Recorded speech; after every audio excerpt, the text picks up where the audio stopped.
સુરતના નાસિરનગર કથિત નકલી ડિમોલેશનનો મામલો અસરગ્રસ્તોએ પોતાની વેદના ઠાલવી. તંત્ર અને બિલ્ડરના પાપે ગરીબ અને શ્રમજીવીઓ થતા ઘર વિહોણા.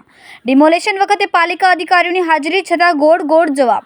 માસૂમ નાના બાળકો જોડે તંબુ બાંધીને ગરીબ પ્રજા રહેવા માટે મજબૂર બન્યા. શહેરના નામી બે બિલ્ડર અને તંત્રના કેટલાક અધિકારીઓની સીધી સંડોવણીની આશંકા. કથિત નકલી ડિમોલેશનમાં અસરગ્રસ્તો ઝંકી રહ્યા છે ન્યાય. નાસિરનગરની બાજુમાં આવેલ બાંધકામ પ્રોજેક્ટની કોઈ મંજૂરી નહીં છતાં તંત્ર દ્વારા નોટિસ આપીને સંતોષ માની લીધો. નોટિસમાં બાંધકામ સાઇટની કોઈ પૂર્વ મંજૂરી નહીં છતાં બેઝમેન્ટમાં માટી પુરાણ કરવા સૂચના અપાઈ. નફટ તંત્રને ગરીબના મકાનો ડિમોલેશન માટે દેખાયા પરંતુ બિલ્ડરનું ગેરકાયદે બાંધકામ નહીં દેખાયું. પાલિકા કમિશનર ઘટનાની તપાસ કરી રહ્યા છે. તપાસમાં સમગ્ર ભીનું સંકેલવાની પેરવી છે.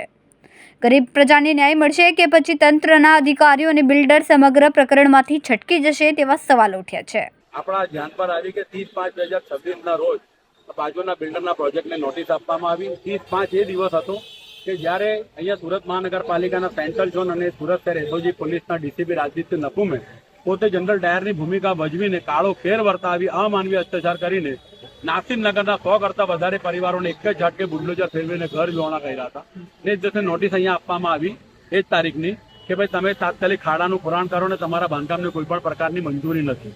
જો કોઈ પણ પ્રકારની મંજૂરી નથી તો આટલો મોટો બાંધકામ કોના ઇશારે થઈ અને બાંધકામ અટકવાની ને બંધ કરવાની વાત દૂર થઈ. આજે પણ બાંધકામ ચાલી રહી છે અવિરતપણે.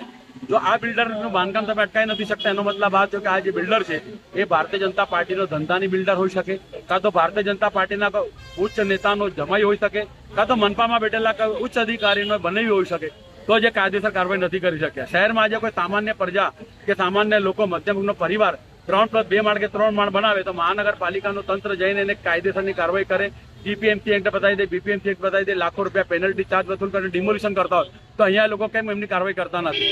આખરે અધિકારીઓ પ્રજાના નોકર છે પરંતુ અહીંયા અધિકારીઓ બિલ્ડરના નોકરો એ ભૂમિકામાં દેખાઈ રહ્યા છે એટલે જ કાર્યવાહી કરતા નથી. આજે મ્યુનિસિપલ કમિશનરને અમે રૂબરૂ મળવાના છે, એમના ધ્યાન પર આ બાબત લાવીશું અને જો મ્યુનિસિપલ કમિશનર પણ કોઈ એક્શન લે તો એનો મતલબ આ થઈ ગયો છે કે એ પણ આ બિલ્ડરના આર્થિક દબાણમાં હશે એટલે એક્શન કાર્યવાહી કરી શકતા ન હોય.